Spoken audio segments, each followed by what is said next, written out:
क्या आप जानते हैं कि दुनिया में एक ऐसी मछली है जो अपने जन्म के 2 से 3 साल के बाद मेल से फीमेल यानी लड़का से लड़की बन जाती है।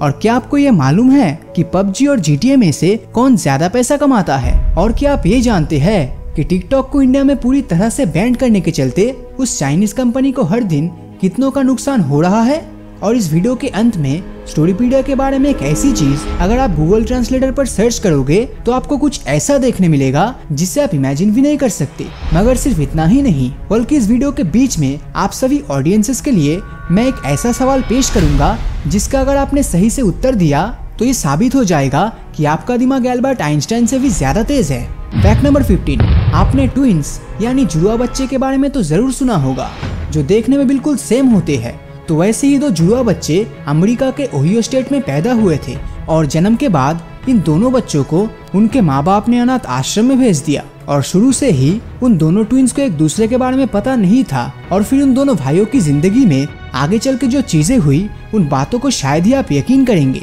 तो उन दोनों बच्चों को जिन अलग अलग पेरेंट्स ने अडॉप्ट किया था, उन दोनों के अलग अलग पेरेंट्स ने उन दोनों भाइयों का नाम जेम्स रखा और दोनों जुड़वा भाई बड़े होकर पुलिस ऑफिसर्स बने। और इन दोनों भाइयों के पत्नी का नाम था लिंडा। तो इत्तेफाक का सिलसिला यहीं पर नहीं रुका। उन दोनों भाइयों के एक बच्चे थे जिसमें बड़े भाई के बच्चे का नाम था जेम्स एलन और छोटे भाई के बच्चे का नाम था जेम्स एलन। बस इस एलन में एक एक्स्ट्रा एल था, बट नाम वही सेम था। और तो और इन दोनों भाइयों के पास एक पालतू कुत्ता था और इत्तेफाक से इन दोनों कुत्ते का नाम टॉय रखा गया था। और इसके बाद इन दोनों भाइयों की डिवोर्स हो गई और फिर उन दोनों भाइयों ने फिर से शादी कर ली। और पिछली बार की तरह इस बार भी उन दोनों की बीबियों का एक ही नाम था जो कि था बेटी। अब इससे अजीब फैक्ट और क्या हो सकता है? फैक्ट नंबर 14, आपने ऐसे फैक्ट तो जरूर सुने होंगे जिसमें आपको एक ऐसे वर्ड के बारे में बताया जाता है जिनको अगर आप लेफ्ट या राइट दोनों साइड से ही पढ़ते हो तो रिजल्ट सेम आता है। जैसे कि मलयालम, रेस्कार या सेंटेंसेस, इन वर्ड्स को ही ले लो। जिसे आप लेफ्ट से पढ़ो या राइट से, स्पेलिंग तो एग्जैक्ट वही सेम आने वाला है। लेकिन फैक्ट नंबर 14 ये नहीं है, बल्कि ये फैक्ट इससे भी ज्यादा हटके है। अब किसी वर्ड्स के साथ ऐसे फैक्ट्स तो हर कोई दिखा सकता है, लेकिन मजा तो तब आएगा जब आप इसी फैक्ट को किसी सेंटेंस में दिखाओगे। तो वो सेंटेंस है no it is open on one position, जिसका मतलब है ये एक पर्टिकुलर पोजीशन पे ही खुला हुआ है। अब अगर इस सेंटेंस को हम पीछे से स्पेल करते हैं तो तब भी नतीजा आपके सामने सेम ही आएगा। और ऐसा भी नहीं है कि मैंने कोई बेमतलब का मीनिंगलेस सेंटेंस से इस एग्जाम्पल को दिया है। तो ऐसे वर्ड्स या सेंटेंसेस को पैलिंड्रोम्स कहा जाता है। फैक्ट नंबर 13, आज के टाइम पे सबसे मशहूर मोबाइल गेम की बात करें तो पबजी का नाम तो जरूर आता है। और दूसरी तरफ पीसी गेम्स में GTA 5 आज के समय सबसे ज्यादा मशहूर है। लेकिन क्या आप ये जानते हैं कि इन दोनों डिफरेंट प्लेटफॉर्म्स के गेम्स में से कौन सबसे ज्यादा पैसा कमाता है? तो अगर हम पबजी मोबाइल की बात करें तो साल 2019 में पबजी मोबाइल ने कमाया था लगभग $1.3 बिलियन, जो कि इंडियन रुपीस में 9,600 करोड़ के आसपास होता है। मतलब हर दिन ये गेम 26 करोड़ से भी ज्यादा पैसा कमाता था। तो वही अगर GTA 5 की बात करें तो उसने साल 2019 में कमाया था $500 मिलियन, यानी 3700 करोड़ रुपए के आसपास। मतलब दिन का लगभग 10 करोड़ रुपए। लेकिन इसी के साथ हमें इस बात को भी कंसीडर करना चाहिए कि पबजी मोबाइल गेम रिलीज हुआ था 9 फरवरी 2018 को और GTA 5 रिलीज हुआ था 17 सितंबर 2013 को। रिलीज के 7 साल बाद भी ये गेम इतनी अर्निंग कर रहा है। और तो और GTA 5 एक ऐसा गेम है जिसने हॉलीवुड के हाईएस्ट ग्रॉसिंग मूवीज से लगभग डबल पैसा कमाया है। तो उस हिसाब से ये गेम पबजी से किसी भी मुकाबले में कम नहीं है। लेकिन इन दोनों में से आपको कौन सा गेम बेस्ट लगता है, कमेंट में जरूर बताना। फैक्ट नंबर 12, टिकटॉक ऐप्स के साथ साथ टोटल 59 चाइनीज ऐप्स बैंड हो चुका है। ये खबर तो बहुत पुरानी है, लेकिन टिकटॉक के बैन होने से चाइनीज कंपनी बाइटडेंस, जो टिकटॉक का पेरेंट कंपनी है, उस कंपनी को ये ऐप बैन होने के तुरंत बाद $6 बिलियन का घाटा हो चुका है, जो कि करीब 44,000 करोड़ के जितना है। और कैलकुलेशन से ये पता चला है कि जितने दिनों तक टिकटॉक बैन रहा या फिर आने वाले टाइम में बैन रहने वाला है, उसमें चाइनीज कंपनी को हर दिन 3.5 करोड़ रुपए का नुकसान होगा। फैक्ट नंबर 11, आपने डेजा वू के बारे में तो कई बार सुना है, जिसमें कोई चीज जो आपके साथ घट रहा है उसे देखकर आपको ऐसा महसूस होता है कि वो आपके साथ ऑलरेडी घट चुका है। लेकिन डेजावू का भी ऑपोजिट होता है, शायद आप ये नहीं जानते थे। तो डेजावू के ऑपोजिट को कहते हैं जमाइजवू, जिसमें कोई ऐसी घटना या सिचुएशन जिसे देखकर आपको ऐसा लगता है जैसे ये आपके साथ पहली बार हो रहा है, लेकिन वास्तव में वो चीज आपके साथ इससे पहले भी हो चुका है। फैक्ट नंबर 10, दुनिया में एक ऐसी मछली भी मौजूद है जो समय के साथ मेल से फीमेल बन जाता है। जी हाँ, मैं बात कर रहा हूँ बारामुंडी फिश के बारे में। एंड आई एम श्योर आप में से बहुतों ने इस मछली को कभी न कभी जरूर खाया है। तो ये मछली जन्म के 3 से 5 सालों के बीच में ही मेल से फीमेल बन जाती है, और ऐसा क्यों और कैसे होता है वो मैं आपको किसी अलग वीडियो में एक्सप्लेन करूंगा। फैक्ट नंबर 9, ये फैक्ट बहुत ही इंटरेस्टिंग है क्योंकि ये फैक्ट और किसी के बारे में नहीं बल्कि आपके बारे में है। जी हाँ, आपके बारे में, यानी इस वक्त आप जो ये वीडियो देख रहे हैं मैं उनकी बात कर रहा हूँ। और ये एक ऐसा फैक्ट है जो कोई भी यूट्यूबर्स आपको नहीं बताना चाहता। तो फैक्ट ये है कि जो भी ऑडियंस हमारे वीडियोस को रेगुलर देखते हैं उनमें से majority of the audience videos तो देखते हैं लेकिन चैनल को सब्सक्राइब नहीं करते। तो जैसा कि आप देख सकते हैं यहाँ लगभग 90% के आसपास व्यूअर्स चैनल को सब्सक्राइब ना किए ही हमारे वीडियोस को देखते हैं। तो इसी फैक्ट को गलत साबित करने के लिए चैनल को सब्सक्राइब तो कर ही सकते हो। Fact number 8, Apollo 11 space mission से हमने पहली बार चांद पे कदम रखा था, ये तो हर कोई जानता है। और जब किसी स्पेस मिशन को पहली बार अंजाम दिया जाता है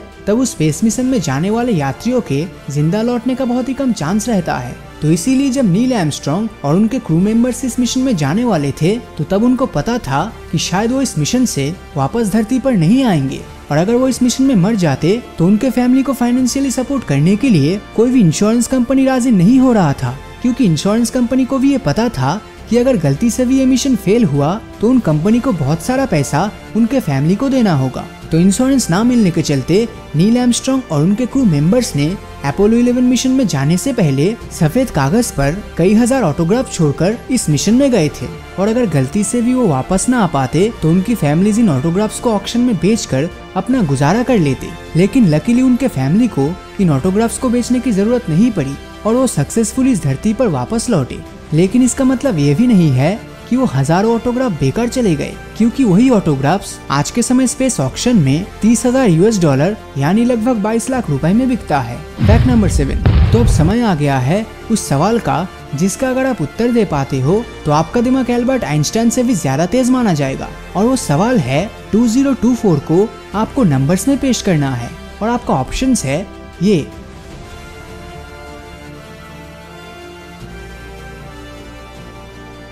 अगर इसके आंसर आपको पता है तो कृपया करके कमेंट में जरूर बताना, क्योंकि मुझे भी इस सवाल का जवाब नहीं मालूम है। आज के समय सोशल मीडिया से लेकर हर जगह सुशांत सिंह राजपूत की ही बात होती है, और शायद आप ये भी जानते हैं कि उन्होंने चांद पर एक जमीन खरीदा था। लेकिन क्या आप ये जानते हैं कि उन्होंने ये जमीन चांद के किस हिस्से में खरीदा था? तो उन्होंने चांद के उस हिस्से की जमीन खरीदा जो हिस्सा हमारे धरती के ऑपोजिट डायरेक्शन में रहता है, और इस हिस्से का नाम है द सी ऑफ मॉस्कोवी, यानी चांद के इस हिस्से को हमने इससे पहले नहीं देखा है, और चंद्रयान 2 भी चांद के इस हिस्से पर ही उतरने वाला था।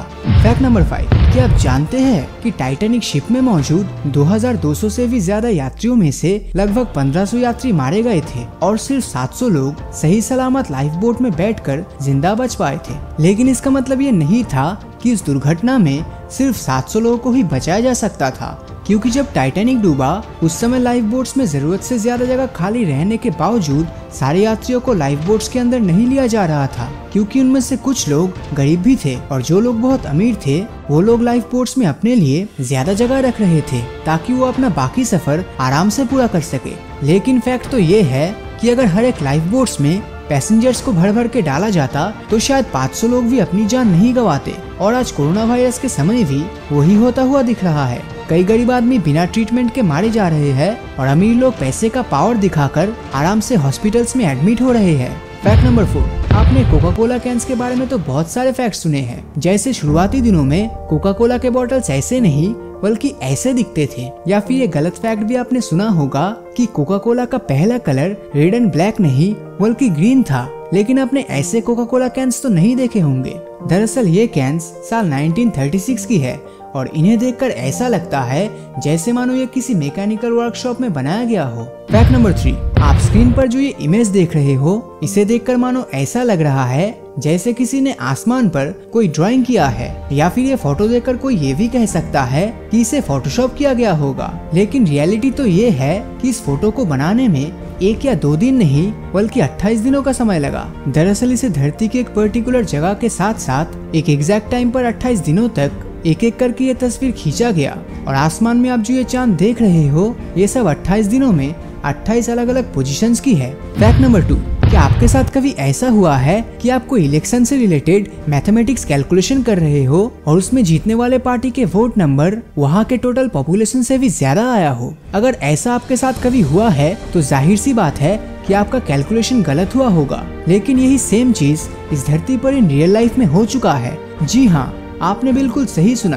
तो साल 1927 में लाइबेरिया के फॉर्मर प्रेसिडेंट चार्ल्स किंग जब इलेक्शन लड़े थे, तब वो इस इलेक्शन में बड़ी आसानी से जीत गए, जिसमें उनको लगभग 2,34,000 वोट्स मिला था। लेकिन सबसे मजेदार बात तो ये है कि उस समय उस देश का टोटल पॉपुलेशन था 15,000। तो जरा सोचिए, एक तरफ देश की आबादी 15,000 और दूसरी तरफ किसी एक पार्टी को वोट्स मिला था 2,34,000। शायद उन्होंने दूसरे देश से लोगों को बुलाया था अपने देश में वोट देने के लिए, और इस इलेक्शन ने Guinness book of world record के लिस्ट में एक नया रिकॉर्ड बनाया और इस रिकॉर्ड को द मोस्ट फ्रॉडुलेंट इलेक्शन नाम दिया गया। और सबसे आखिरी फैक्ट जिसका आप सभी को इंतजार था, मतलब जैसा कि मैंने वीडियो की शुरुआत में बताया था कि आपको गूगल में जाकर गूगल ट्रांसलेटर ओपन करना है, जिसमें पहला लैंग्वेज इंग्लिश देना और जिस लैंग्वेज में वो चीज ट्रांसलेट होगा उस लैंग्वेज को ग्रीक देना। अब इंग्लिश सेक्शन में ये लिखना, विल स्टोरीपीडिया एवर डाई? ध्यान में रहे, स्टोरीपीडिया का S और P कैपिटल में होना चाहिए जैसा चैनल के नाम में है, और फिर उसके बाद सिंपल इस चीज को ट्रांसलेट कर देना। अब ये देखकर आपको कुछ समझ नहीं आ रहा होगा, तो अब आपको बस एक आखिरी काम करना है। जो चीज ग्रीक लैंग्वेज में लिखा हुआ है उसे आप कॉपी कर लो, और कॉपी करने के बाद लैंग्वेज ट्रांसलेटर को स्विच कर दो। मतलब अब गूगल ट्रांसलेटर ग्रीक लैंग्वेज को इंग्लिश में कन्वर्ट करेगा, और अब जिस चीज को आपने कॉपी किया था उसी ग्रीक लैंग्वेज को यहाँ पोस्ट कर दो, और फिर देखो ट्रांसलेट होने के बाद इंग्लिश में क्या लिखा हुआ आता है। हाँ, मैं नहीं दिखाने वाला, ये ट्रिक आप खुद ट्राई करो और मुझे यहाँ कमेंट सेक्शन में बताओ कि आपको क्या देखने मिला। और अगर कमेंट में आंसर नहीं भी मिलता है तो मैं 2 दिन बाद कमेंट में इसका आंसर पिन कर दूंगा। तो इतने सारे फैक्ट्स के लिए क्या इस वीडियो में हम पिछले फैक्ट वीडियो का रिकॉर्ड तोड़कर 25,000 लाइक्स कर सकते हैं? मुझे पता है आप लोग आसानी से कर दोगे। तो अगर ये वीडियो आपको अच्छा लगा तो इस वीडियो को लाइक और अपने दोस्तों के साथ शेयर करना मत भूलना। और अगर अभी तक आपने हमारे चैनल को सब्सक्राइब नहीं किया है तो सब्सक्राइब करके नोटिफिकेशन बेल को ऑन कर दीजिए, क्योंकि मैं ऐसी वीडियोस हर हफ्ते लाता रहता हूँ। तो मिलता हूँ आपसे अगले वीडियो में, और हमेशा की तरह थैंक्स फॉर वॉचिंग।